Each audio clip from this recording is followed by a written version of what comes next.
You've heard it 1,000 times.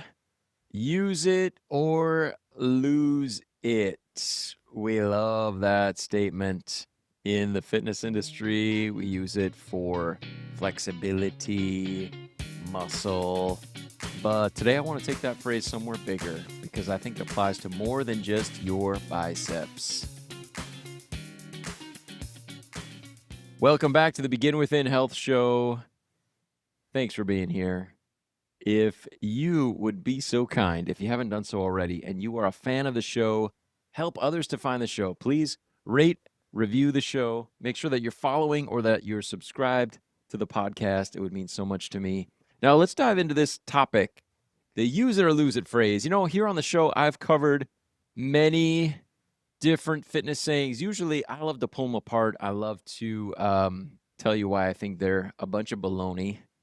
But today, I want to talk about this one, use it or lose it, and why not just I'm a believer, why I think that it's so accurate today, but the fact that we can use that statement in both directions, because there are some things that you're using that you might actually want to lose, and there are some things that you are losing that you might actually want to use. I know this might get confusing due to the rhyme, but here's what I'm going to do today. I'm going to help you build two lists, or rather, I'll share with you my two lists of things that we want to make sure that we use and things then that we want to make sure that we lose. I'm going to give you 5 of each in this episode, and I want you to stick around to the end because I am going to give you the single most important question. Powerful questions. You know I love those at the end of the episode. I'm going to give you the powerful question that you can use to ask yourself that will make both of these lists mean something in your daily life. So before we dive in, finally, please remember, health is nuanced, it is personal, it's something that's built over time, and this is just one tiny piece of this whole process of health and fitness. All right, let's talk a little bit about the science behind the use it or lose it phrase, at least as far as I am concerned. Let's talk about why this is a real concept with your health and fitness. And here, basically, what we want to keep in mind is that your body and your brain are both adaptive systems. They respond to demand. Whatever you use regularly, your body invests in. It diverts resources to supporting and keeping around. And if you stop using something, body or brain, then the process reverses. And those resources that we're going to keeping that around now get diverted elsewhere. Unused capacity is kind of gobbled up, right? Those resources go elsewhere. Muscle is the obvious example, right?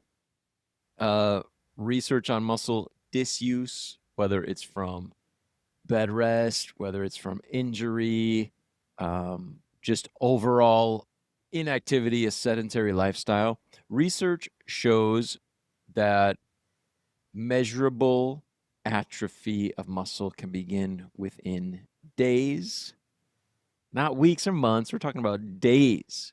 The body does not hold on to what it doesn't deem necessary. If your body doesn't need it, let's get rid of it. It's expensive to keep this muscle around.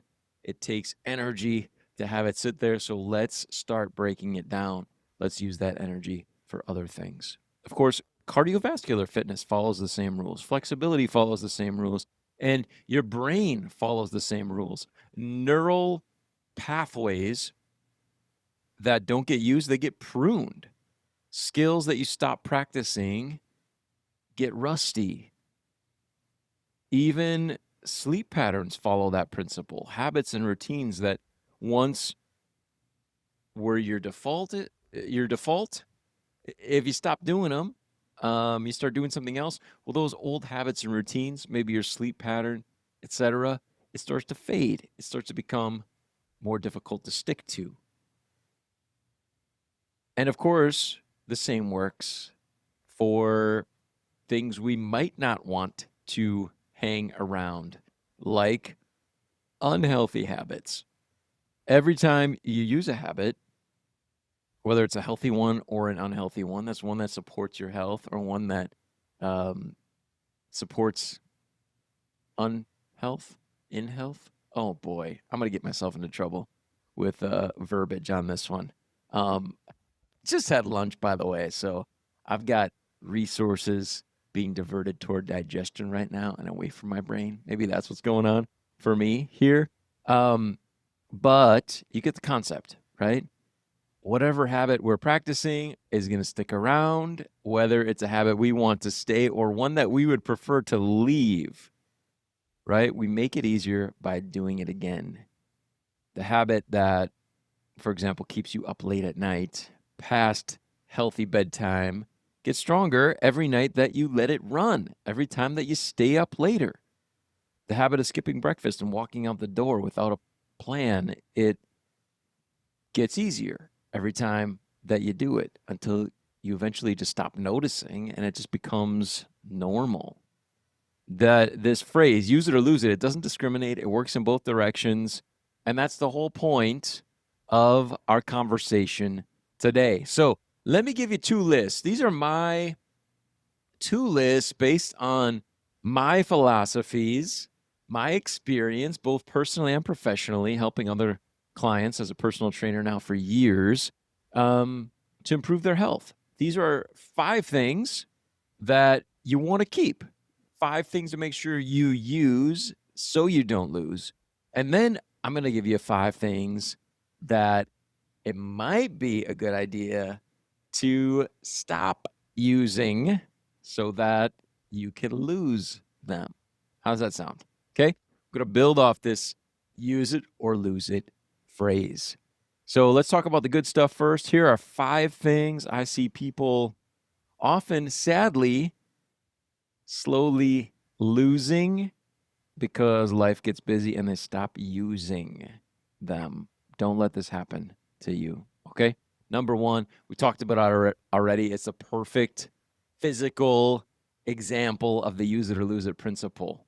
Number 1, muscle. I know I'll go beyond the obvious here in our conversation, but I can't not include this one because I think people genuinely underestimate how much this changes, how quickly this happens, and how important muscle is later in life. You know, I have become over the years a trainer of many grandparents. In fact, grandparents are my number 1 demographic now of clients that I'm working with. Both those that started working years ago and now that's the place they're at in their life, or those who, as grandparents, want to make sure that they stay strong, stay active, so that they can keep up with their families. And I will tell you what, none of them would say that their muscle is expendable or something that they would like to lose. And here's the cool thing about muscle. You don't have to be in the gym 7 days a week in order to keep it from disappearing, okay? But you do need some form of challenge to it, some resistance-based movement on a regular basis. You've got to use it. You've got to use those muscles. And so usually that means lift something heavy, right? But you can use your body against gravity. You can use resistance bands, even taking a walk. I mean, we're using our muscles, right? It could be a full body workout, depending on how you do it. So 2 to 3 times a week, I believe, is enough to maintain the muscle that you want to stick around.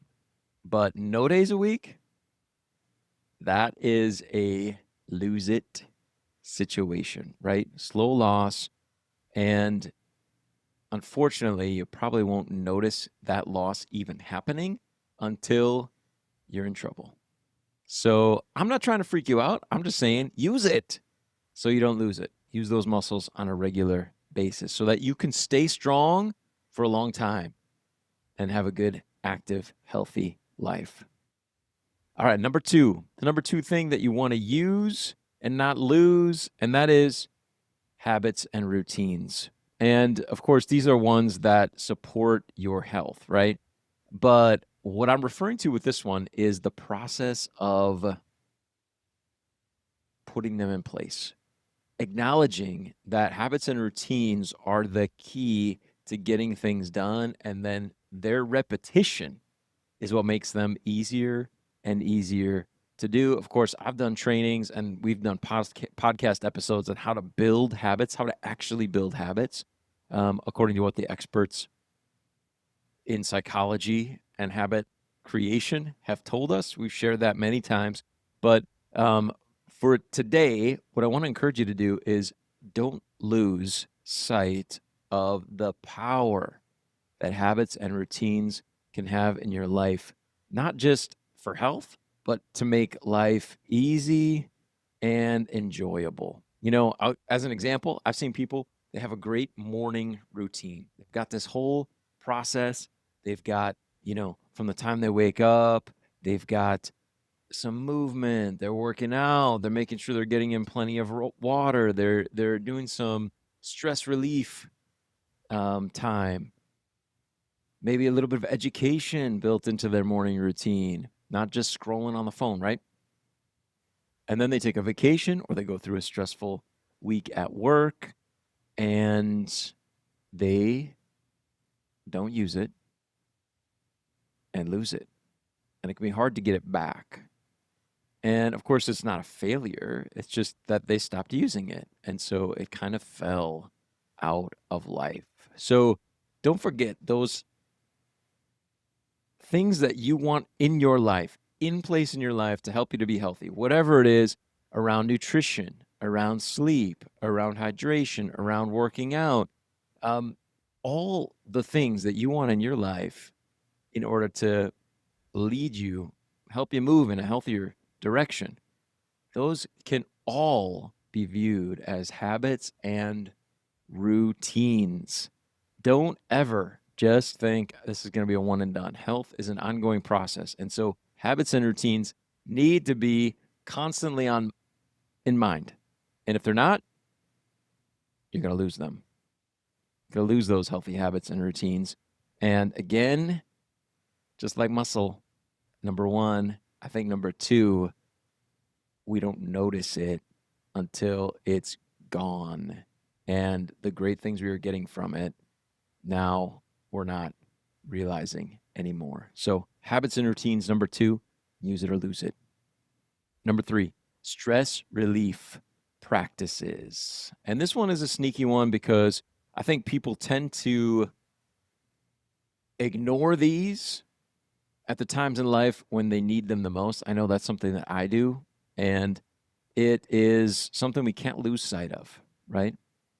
It's the walks outside, breathing, journaling, a few minutes of stillness. They're not luxuries. They're part of important maintenance that we do to make sure that we're keeping our stress levels low. And if you stop using them, well, then you're going to lose the little buffer that you built. And it's building the buffer that maybe makes us bold enough to kind of let go of those practices, those stress relief practices. So keep them part of your life. Do not lose them. Do not lose your ability to regulate, to be self-aware, to have self-control of your insides. What's going on inside beneath the surface? Don't allow stress to start making decisions for you, right? So number three, use it or lose it. Stress relief practices. All right, number four. We don't talk a lot on this show actually about physical workout, practical stuff, right? But number four, mobility and flexibility. Now that's the ability to move well, to stand up straight, to not have pain in regular activities of daily living. Again, I don't think most people even think about it until it's gone, and now we want to get it back. We want to try to work on it, you know, just regular healthy range of motion, being able to get up off the floor comfortably, to be able to carry something without being hurting the next day, right? In order to experience life pain-free, have good range of motion, be able to get up off the floor comfortably, well, those are things that require use, right? And probably no one realizes they can't get up off the floor anymore comfortably until they're stuck on the floor and can't get up, right? So I know we talk about this a lot. I mentioned the demographic that I train quite a bit. We talk about getting up and down off the floor all the time. And how I support my clients in being able to do that comfortably is by having them do it as a regular part of the workouts that I put together for them. They're getting up and down off the floor on a regular basis. Those who can, and of course, those who can't, we're going to use every other aspect of that activity, the getting up and down off the floor, all those muscle groups that get involved and recruited in order to make that happen. We are going to exercise them in different ways so that hopefully it doesn't happen. But if that individual ever finds themselves on the floor, they're going to be able to get up as easily as possible with whatever support might be available to them, right? But you get the idea. Mobility and flexibility, the ability to move around comfortably. So important. Of course, use it or lose it. The sedentary life that so many people live, just sitting the way that I am right now, is not helping with mobility and flexibility. So what we do is just a few intentional movements as part of a warm-up and cool down around the workouts in order to support good mobility and flexibility. Those are things that can be done on non-workout days as well. It just needs to take a couple of minutes, and it can make a big, big difference. Stretching overactive muscle groups, activating underactive muscle groups. Build it into your life. Otherwise, posture is going to start to shift. Stiffness and a lack of mobility is going to start to set in.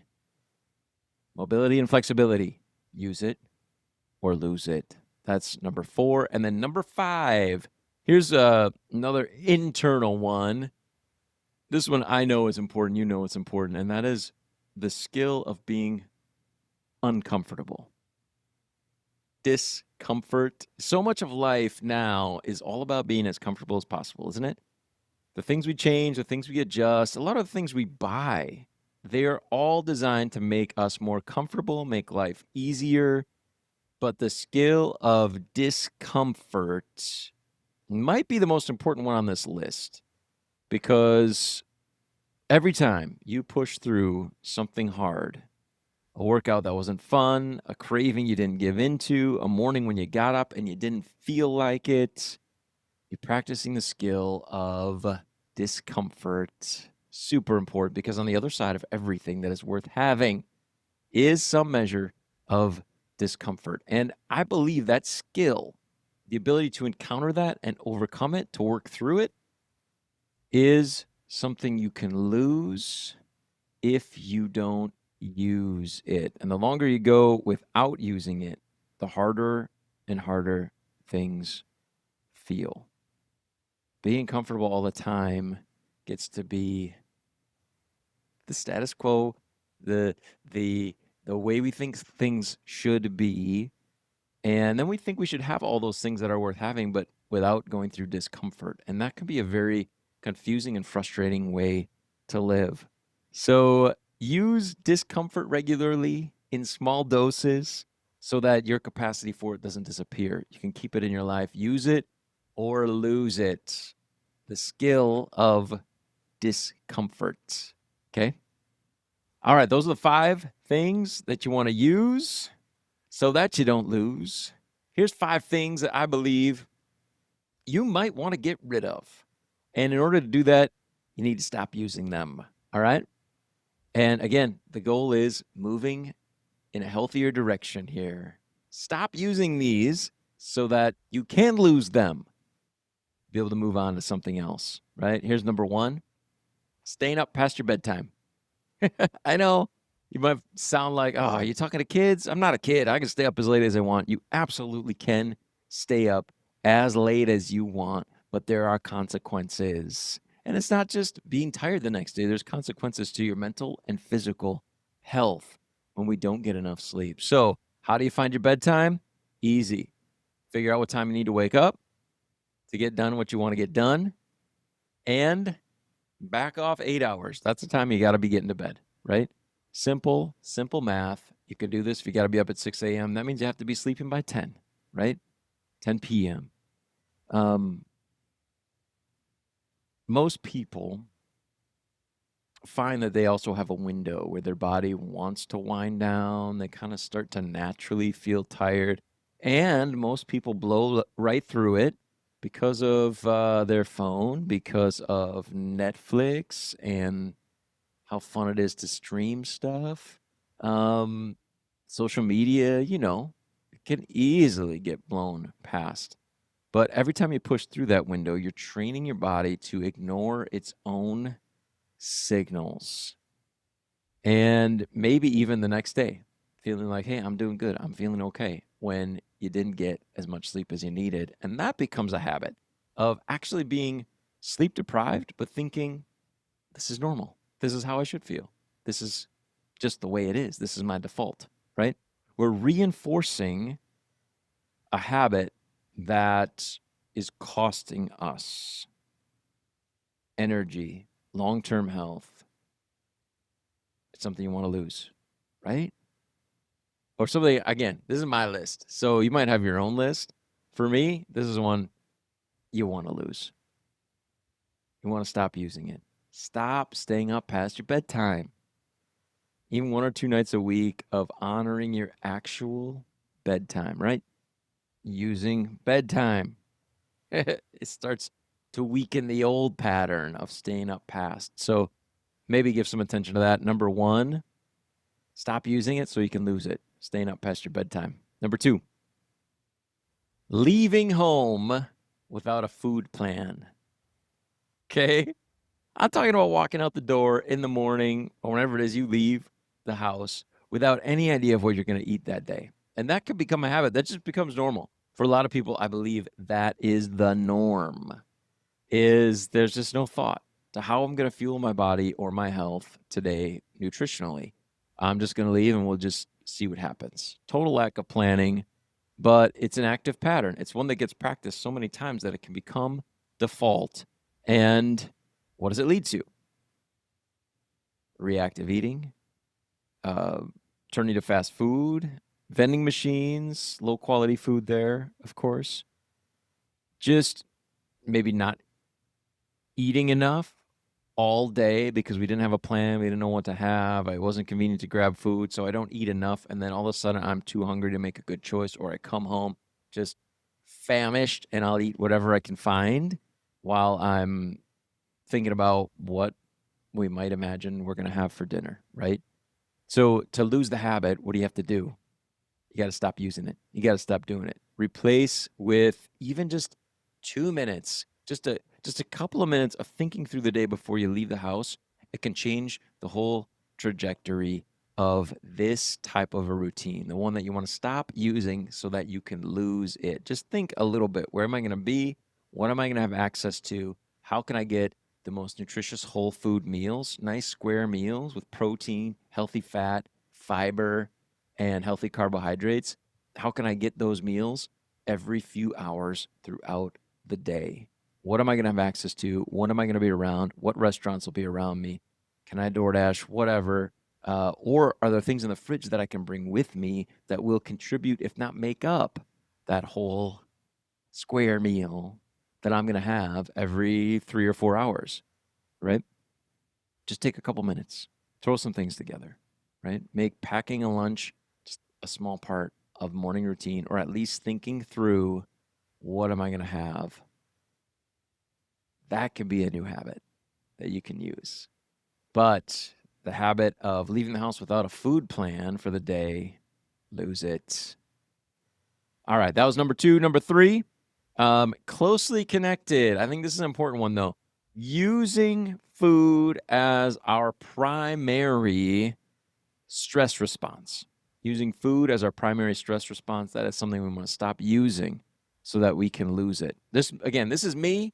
This is my list for mostly myself, but I believe, man, I've known enough people and I've worked with enough people over years to know this list would help a lot of them and has helped a lot of them. So using food as a primary stress response, number 3, stop using it so you can lose it. That's reaching for something to eat just when you're feeling stressed for whatever reason, anxious, bored, frustrated, overwhelmed, angry, sad. Food. Don't let it be the first thing, right? It's okay to have some feelings sometimes and not turn right to food right away. The more you use it, the more it's going to become an automatic response. Your brain literally starts to connect stress to appetite. Stress to, I'm hungry now, right? And maybe we're not actually hungry. So to lose the habit, here's something you could try. Just do something else first. Sit with your feelings, journal, take a walk, drink a glass of water, breathe, call a friend, right? It may not feel as satisfying at first if this is a habit that you've already put in place, but you're still breaking the loop, okay? And that's how you know it's working, honestly. If it doesn't feel the same as having food in response to stress would have felt, that's how you know it's working. And again, if you notice unhealthy eating patterns, tendency toward disordered eating, seek professional help. But again, that's number 3 on my list, using food as a primary stress response. Primary stress response. I'm not saying food and emotion should not be connected. They are. We are humans. It's the way it is. But there are many times more healthy ways to deal with stress in our life than eating, right? All right, number 4, stop using it so you can lose it. The all or nothing approach. This is a thinking habit, and I think it's the one that's derailed more health journeys than anything else. This is the, I already had a bad lunch, so the day is ruined. I missed Monday's workout, so I'm just going to start over next week, next month, next year, right? Every time you use the pattern of thinking, you're reinforcing it. This all or nothing approach, and you make it more likely that this will show up again the next time. To lose it, you got to practice the opposite. You have to do the opposite. That is return to the plan imperfectly. Do it messy. Start it in the middle of the day. Start it on Tuesday. Acknowledge you missed a workout and just start the next day. There's no drama. There's no need for a guilt spiral. Small returns beat perfect restarts. How about that? Stop using it so you can lose it. The all or nothing approach. That was number 4. Here comes number 5, last one. Stop using so you can lose this one. Waiting for motivation to show up. Stop waiting for motivation to show up. I feel really strongly about this one. You know, we've talked a lot about motivation here on the show before. It is not a prerequisite for action. It usually is the result of action, right? I feel motivated after I do something. Now I'm going to follow through. I'm going to do more because I already did something. I already lived up to being the person that I want to be. But if you have a habit of waiting until you feel ready, until you feel like doing it all, you wait for the perfect conditions. Now I'm going to go, right? You're using that pattern every single time. I don't think that ultimately it will help you to be successful. It's going to get stronger and stronger, that inclination, right? If you're using that pattern, it's not going to go away. It's going to get stronger. So we want to lose it, right? Stop using it in order to lose it. The way to lose it is to practice starting before you feel like it. Do the smallest thing that will help you move in the right direction. Something that feels so easy, it's ridiculous, right? Lace up your shoes. Just put on your workout shoes. Mix the protein shake that you're going to have on the way to the gym, right? Don't worry about getting to the gym yet. I don't know, right? Put your workout clothes on. Unzip the gym bag, open the water bottle. Start moving before you feel motivated. And then what you're going to find is that you will feel a surge of positive energy, a surge of motivation after you begin to take the initial steps. And if you don't, then pick something else, right? Maybe lacing up my shoes, maybe that wasn't the thing that's going to get me there. Maybe it's standing in my home gym space, right? Maybe it's just putting my hand around that dumbbell handle, just feeling it, right? Find the thing. Once you do it, it's like you can't stop. You're motivated to keep going. But that's how you lose it. That's how you lose this idea of waiting for motivation to show up. We want to stop using that so that we can lose it and we can just take action even before we feel ready to do the whole thing, before we have the energy to do the whole thing. Do the part of it that you can handle easily and then watch motivation follow. All right. So here's where we land with this one. Use it or lose it. It's not just about muscle mass. Yes, it is about muscle mass, but it's not just about it. It's about every pattern, good or bad, that you're either reinforcing or weakening with daily choices. The things worth keeping require regular use. Muscle, good routines, stress relief, mobility, the capacity to encounter discomfort. It all needs to be practiced and preserved. And all the things that you want to let go of, they don't fade on their own. You have to stop feeding them. Stop using them. Stop reinforcing bad habits. And when you do stop reinforcing them, they're going to get weaker and weaker and weaker until finally you lose them. You get to decide every single day what gets stronger and what gets to fade. All right, I told you at the top of the episode, I leave you with one question. You know I love a powerful question that's going to make both of these lists actually land in your real life. Let's do that in a moment. But first, get over to my website, beginwithin.fit, learn a little more, click on the book a call button. If you feel so inclined, I'd love to talk with you soon. Get over there, beginwithin.fit, and learn more about how you can get some support with your health and fitness.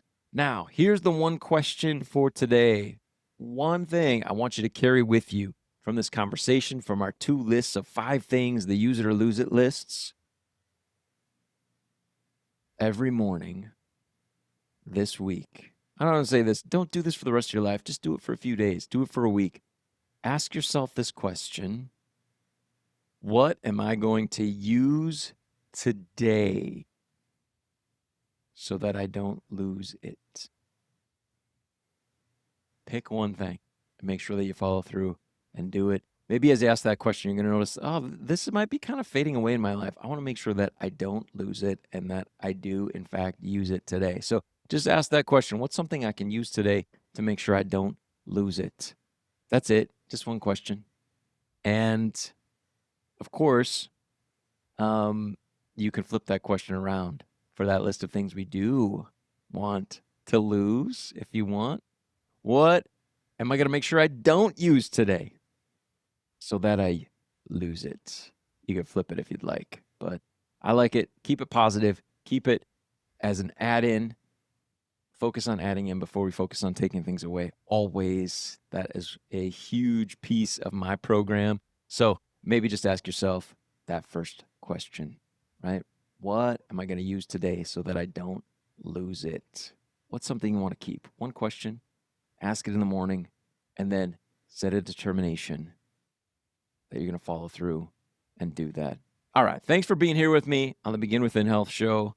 If this one resonated with you, share it with someone who you know is working on building better habits or someone that you know can support you in your journey to being the best, healthiest version of yourself. And please remember, health is personal.